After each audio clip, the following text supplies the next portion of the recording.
Supreme court का और आज़ाद अदलिया को हम सलाम पेश करते हैं। सुप्रीम कोर्ट ने एक कानूनी और आईनी फ़ैसला दिया है जो तारीख़ में याद रखा जाएगा। उसके मुताबिक पाकिस्तान तहरीक इंसाफ के राइट को रिकॉग्नाइज़ किया गया। पाकिस्तान तहरीक इंसाफ एक स्ट्रॉन्गेस्ट पॉलिटिकल पार्टी थी, है और इंशाअल्लाह ताला रहेगी। ये खान साहब की विज़न की वो पार्टी है जिसको खान साहब ने 27 साल मेहनत करके इस मुकाम तक पहुंचाया कि आज मोर देन 70% पाकिस्तानी इस पार्टी के साथ जुड़े हुए हैं, जो खान साहब की विज़न की तर्जुमानी है। सुप्रीम कोर्ट के उस ऑर्डर के मुताबिक सबसे पहले ये अर्ज़ करें कि सुप्रीम कोर्ट ने 3 किस्म की डायरेक्शन दी थी। एक ये कि जो लिस्ट इलेक्शन कमीशन ने जमा करवाया था उस लिस्ट के मुताबिक 39 MNAs को रिकॉग्नाइज़ किया गया था कि वो रिटर्न्ड MNA पाकिस्तान तहरीक इंसाफ के थे। हमें हिदायत की गई सुप्रीम कोर्ट की तरफ से कि रिमेनिंग 41 MNAs अगर अपने स्टेटमेंट जमा कराए बिफोर द इलेक्शन कमीशन और उसकी तस्दीक पाकिस्तान तहरीक इंसाफ करे तो इलेक्शन कमीशन के लिए लाजिम है कि वो भी अपने वेबसाइट पे दे दें, वो भी माने जाएंगे कि वो पाकिस्तान तहरीक इंसाफ के रिटर्न कैंडिडेट्स है। उन 41 MNA साहिबान में से अभी तक हमारे पास उनके एफिडेविट्स या स्टेटमेंट्स जो आए हैं और हमने अभी 25 फ़िलहाल इलेक्शन कमीशन में जमा करवाए हैं और इंशाअल्लाह आज 10 बजे तक हम मज़ीद 7 एफिडेविट्स इलेक्शन कमीशन में जमा करवा लेंगे। हमारे 3 MNA साहिबान इस वक्त 2 दुबई और 1 उम्रा की शहादत के लिए सऊदी अरेबिया में। बाकी एफिडेविट्स इंशाअल्लाह कल तक हम जमा करवा लेंगे। लेकिन यहाँ पर एक पुरज़ोर मज़म्मत करते हैं हम, जहाँ अदलिया को हम सलाम पेश करते हैं। अदलिया को हमने एक अहम जिम्मेदारी, एक अहम ऑर्डर भी रिमाइंड करवाना है।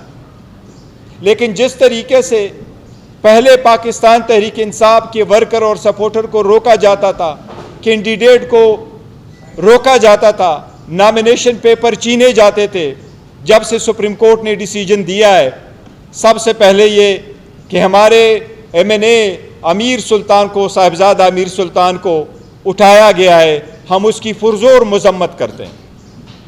ये इसके अलावा है जिस तरीके से हमारे रिजवान कई दिनों से लापता है और हमारे बाकी साथी इस दफ्तर में काम करने वाले लापता है, लेकिन उस MNA को उठाया गया है।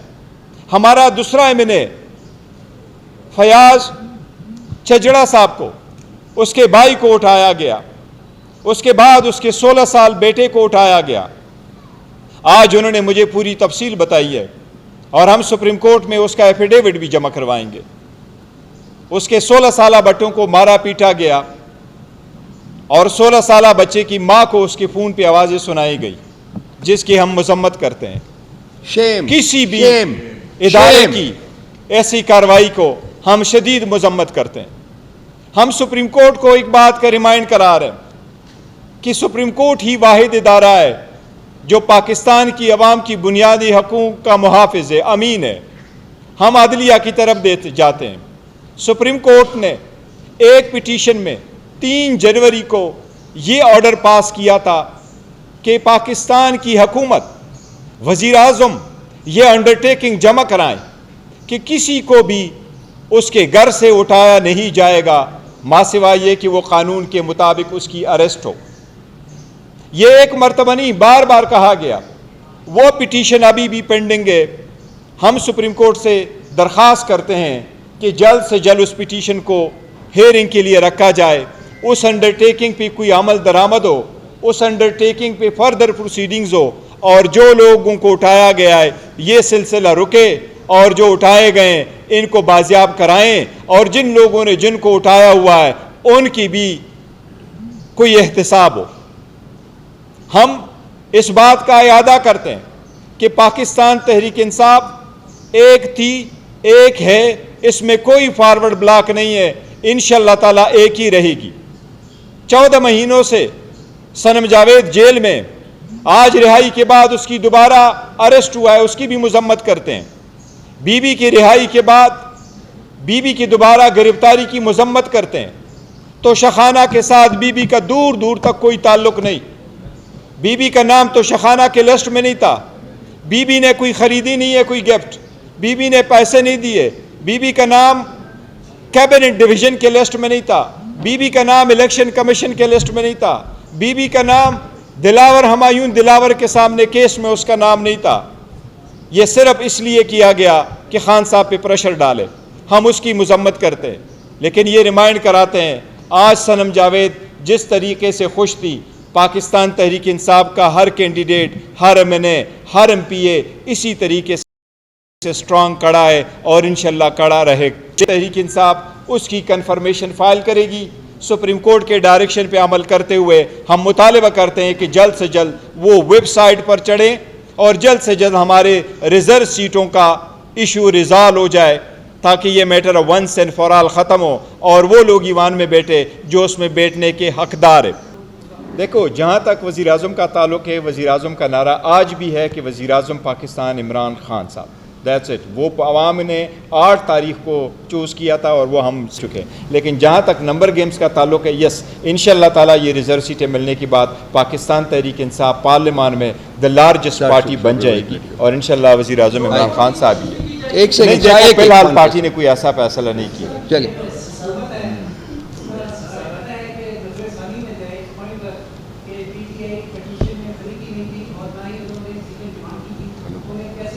देखिए पाकिस्तान, देखो आप रिव्यू फाइल करना हर लिटिगेंट का अपना राइट है, लेकिन ये full court of supreme court बैठी थी और ये डिसीजन जो आया है कि पाकिस्तान तहरीक इंसाफ इंटाइटल है, ये 11 जजेस का व्यू है। 2 जज ने डिसमिस किया, बाकी 11 जजेस का व्यू है। जहाँ तक ये कहता है कि पाकिस्तान तहरीक इंसाफ पार्टी नहीं थी, पाकिस्तान तहरीक इंसाफ एक एग्रीव्ड पार्टी ज़रूर थी। थ्रू आउट हम कंटेस्ट करते रहे और हमारी डॉक्यूमेंटेशन तो सबसे पहले इलेक्शन कमीशन ने खुद फाइल किया और इलेक्शन कमीशन के नोटिफिकेशन के डॉक्यूमेंटेशन पे ये फ़ैसला आया है।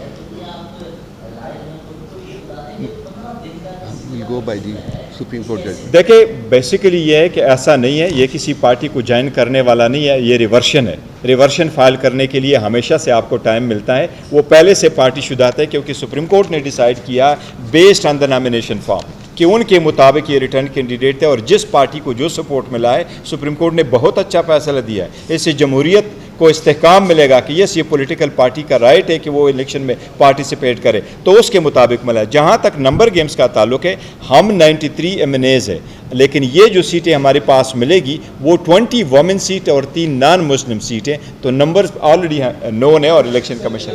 एक सवाल छोटा,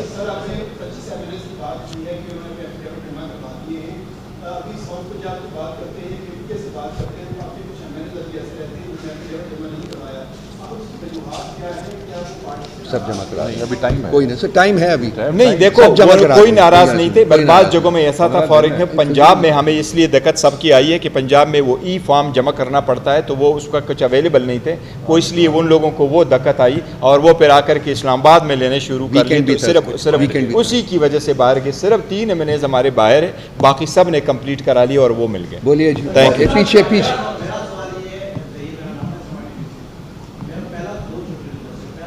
एक सवाल,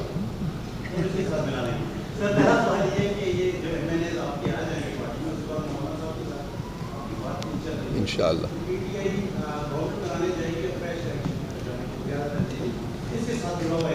खान साहब कहते हैं फ्रेश इलेक्शन, खान कहते हैं fresh election. Good, that's a good thing. दोबारा बताइएगा ये आखिरी पार्ट क्या? जुड़ी हुई चीज़ हमेशा गलत होती है।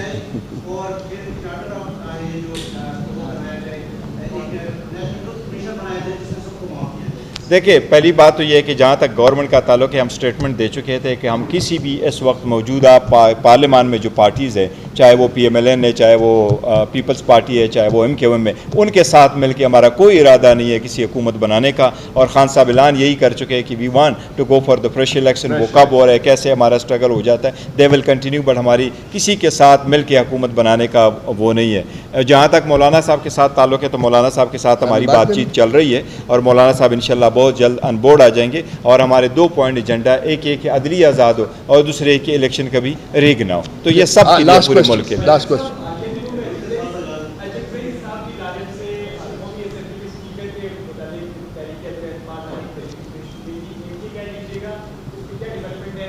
देखो, वो एक स्टेटमेंट आकर के हमने ये कर दिया था और साथ यही कहा था कि अगर स्पीकर साहब अपने रवैये को और डिप्टी स्पीकर साहब रवैये को चेंज नहीं कर रहे तो फिर हम इस इकदाम पे सोचेंगे, हमारे पास कोई ऑप्शन नहीं रहेगा।